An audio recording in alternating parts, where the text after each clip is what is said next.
माझे नाव कविता. आज मी तुम्हाला माझी घटना सांगणार आहे. ज्यावेळी आमच्या घरातल्या नोकरानेच माझे सील तोडले होते, त्यावेळी आमचे कुटुंब दुसऱ्या शहरात राहत होते. मी, माझी आई आणि माझे बाबा असे आमचे छोटेसे सुखी कुटुंब होते. एकदा आमच्या गाडीचा अपघात झाला आणि त्यातच माझी आई आम्हाला सोडून देवाघरी गेली. तेव्हा मी 4थीला होते.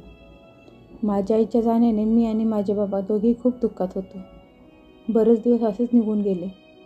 माझे बाबा मोठे व्यावसायिक होते आणि त्यांना सारखं बाहेरगावी जावं लागायचं आणि तेव्हा मग मी घरी एकटीच असायचे.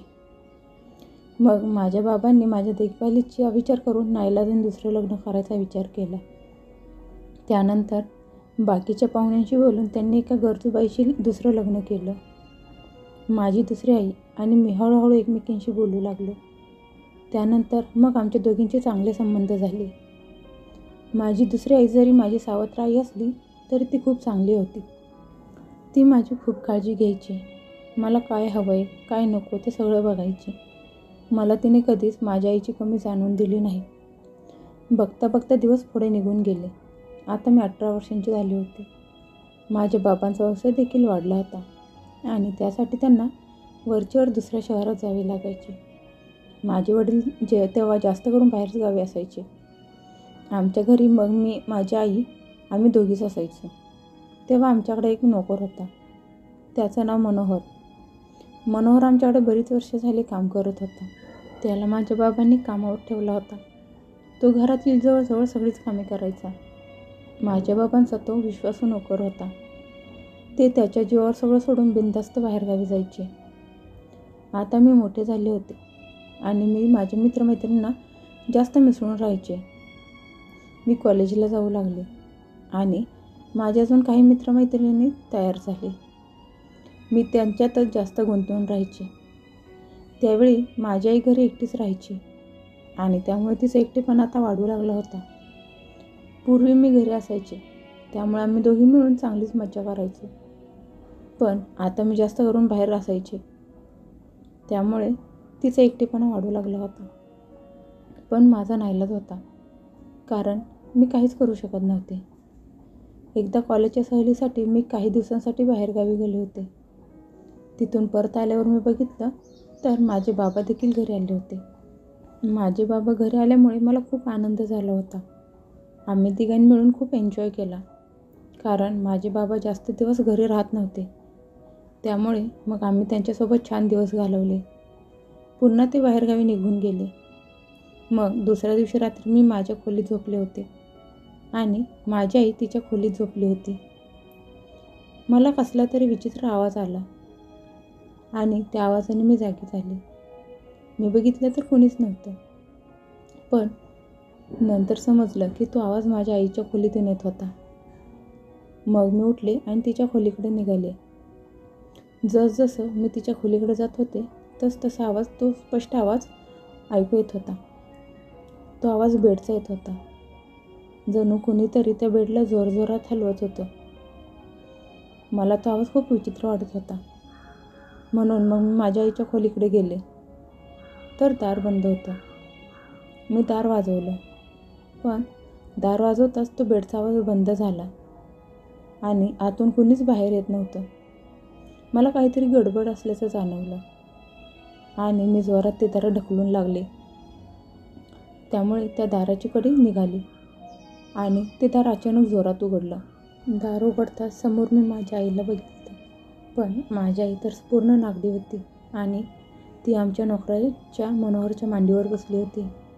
मी हे बघून खूप लाजून गेले, कारण मला समजलं होतं की ते दोघे नक्कीच काहीतरी करत होते. त्यावेळी मी माझ्या आईला पूर्ण नागडी बघितली होती. तिचं शरीर छान भरीव होतं आणि तिचे स्तन देखील मोठे आणि भरलेले वाटत होते. मी बघितलं तेव्हा मनोहर तिला मांडी घेऊन तिचे मोठे स्तन दाबत होता. त्याचा एक हात तिच्या एका स्तनाला दाबत होता आणि दुसरा स्तन त्याने त्याच्या तोंडात घेतला होता आणि माझी आई त्याचे डोके धरून त्याचे केस कुरवाळत होती. जणू तिला या सगळ्याची मस्त मजा येत होती. पण मला बघताच ते दोघे घाबरले आणि आई तशीच उभी राहिली. तिचे मोठे स्तन खाली लोंबकळत होते. तिला काही सुचत नव्हतं. त्या दोघांना बघताच मी तिला सांगितलं की मी हे सगळं बाबांना सांगणार आहे. ती मला सुरुवातीला विनवणी करू लागली आणि नंतर म्हणाली की तुझे बाबा तर कायम बाहेरगावी असतात, त्यांना तर माझी जरासुद्धा काळजी नाही. म्हणून मग मी मनोहरला तयार केला. माझ्यासुद्धा काही शारीरिक गरजा आहेत, पण तुझ्या बाबांना त्यांची जरासुद्धा काळजी नाही. त्यांना तर फक्त पैसा हवा आहे. मी तिचं सगळं ऐकत होते, पण माझे लक्ष मात्र मनोहरकडेच होते. तो सुद्धा नागडा होता. त्याचा बाबूराव ताठ झाला होता आणि तो सारखा उड्या मारत होता. मग मनोहर म्हणाला, हे बघ, तू ही गोष्ट जर बाहेर कुणाला सांगितलीस तर तुमच्याच घराची इज्जत जाणार आहे. यातून साध्य काहीच होणार नाही, उलट तुमची इज्जत जाईल. मग मी आईशी बोलायला म्हणून तिच्याकडे वळले, तर मनोहर माझ्याजवळ आला आणि त्याने मला जोरात पकडलं. त्याने मला मागून पकडलं होतं आणि तो मला मागून चिकटला होता. त्याचा ताठ झालेला बाबूरावचा स्पर्श मला मागून जाणवत होता. तो मला पकडून ठेवत माझ्या आईला म्हणाला, तुझी मुलगी देखील चांगलीच मोठी झाली आहे आणि ती दिसायला पण सुंदर आहे. तू म्हणत असशील तर आजच हिची चिमणी खोलू का? हे ऐकून माझी आई त्याच्याकडे वेगळ्याच नजरेने बघू लागली. नंतर ती हसत त्याला म्हणाली की हो, चालतंय की. आज नाही तर उद्या, कधी ना कधी ही कुणाबरोबर तरी हा खेळ खेळणारच आहे. तिचं ते बोलणं ऐकून त्याला जणू हिरवा सिग्नलच मिळाला होता. आधीच तो पूर्णपणे नागडा होता आणि मला मागून चिकटला होता. त्याने लगेच मला गपकन मागून जोरात दाबली आणि माझा हात सोडून तो माझे स्तन दाबू लागला. मी त्याला विरोध करू लागले आणि त्याच्या तावडीतून सुटण्याचा प्रयत्न करू लागले, पण त्याची मिठी जोरात होती. मग त्याने मला ओढतच बेडवर नेले आणि ढकलून दिलं. मी बेडवर पडताच तो देखील माझ्याजवळ आला आणि माझे कपडे काढू लागला. मी त्याला विरोध करत हातपाय मारू लागले, पण तेवढ्यात माझी आई आली आणि तिने माझे हात पकडले. त्या दोघांच्या पुढे माझी ताकद कमी पडू लागली. मग माझ्या आईने माझे दोन्ही हात पकडले आणि मनोहर माझ्या खालच्या बाजूला गेला. त्याने माझी खालची पॅन्ट काढली आणि आईने वरून माझा टी-शर्ट काढला. आता मी फक्त चड्डी आणि ब्रावर होते. मनोहर माझ्या मांड्या चोळू लागला. नंतर तो माझ्या मांड्यांना किस करू लागला. आईने माझे हात गच्च पकडून ठेवले होते, त्यामुळे मी काहीच करू शकत नव्हते. तेवढ्यात मनोहरने खाली जात माझी चड्डी काढून टाकली. तो माझ्या अंगावर चढला. त्याने मला पालती केली आणि मागून त्याने माझ्या ब्राची हुक्का देखील खोलली आणि तो माझ्या पाठीला चाटू लागला. त्यामुळे तर मी जास्तच गरम झाले. माझे हात आईने जोरात पकडले होते आणि माझी मान तिच्या दोन्ही मांड्यांच्या मधोमध होती. तिची चिमणी अगदी माझ्या तोंडाजवळ आली होती. त्या दोघांनी मिळून मला पूर्णपणे नागडी केली होती आणि आता माझ्या अंगावर काहीच कपडा शिल्लक ठेवला नव्हता. मनोहर माझ्या अंगावर चढला आणि तो माझे स्तन जोरात दाबू लागला. नंतर तो चाटत चाटत माझ्या चिमणीच्या जवळ गेला. मी आतापर्यंत धडपड बंद केली होती आणि जे काही होत आहे ते एन्जॉय करत होते. मनोहर खाली गेला आणि त्याने माझ्या चिमणीला तोंड लावून चाटू लागला. त्याच्या त्या जिभेच्या स्पर्शाने माझ्या संपूर्ण अंगावर रोमांच येऊ लागले. तो असे करत असताना माझी आई त्याच्याकडे बघत होती. तेवढ्यात मनोहर माझ्या आईला म्हणाला, हिचे हात जोरात पकड. आता हिच्या चिमणीत माझा बाबूराव घालतो आणि हिची सील फाडतो. माझ्या आईने माझे दोन्ही हात जोरात दाबून धरले होते आणि तेवढ्यात मनोहरने त्याचा बाबूराव हातात घेतला आणि बरोबर नेम धरून त्याने तो अलगद माझ्या चिमणीच्या तोंडावर ठेवला. आता माझे काही खरे नाही असा विचार करून मी माझे डोळे गच्च मिटून घेतले आणि त्याने बाबूराव गचकन आत ढकलला. त्याचा बाबूराव माझ्या चिमणीच्या पाकळ्या उद्ध्वस्त करत थेट आत घुसला. त्यावेळी मला खूप त्रास झाला. मी अक्षरशः जोरात ओरडले. माझे डोळे मोठे झाले होते आणि मला त्यावेळी असं वाटलं की आता माझी चिमणी फाटणार. मनोहरने त्याचा बाबूराव आत घातला आणि पुन्हा बाहेर काढला. नंतर पुन्हा जोरदार दणका दिला आणि पूर्णपणे आत घातला तशी मी रडू लागले.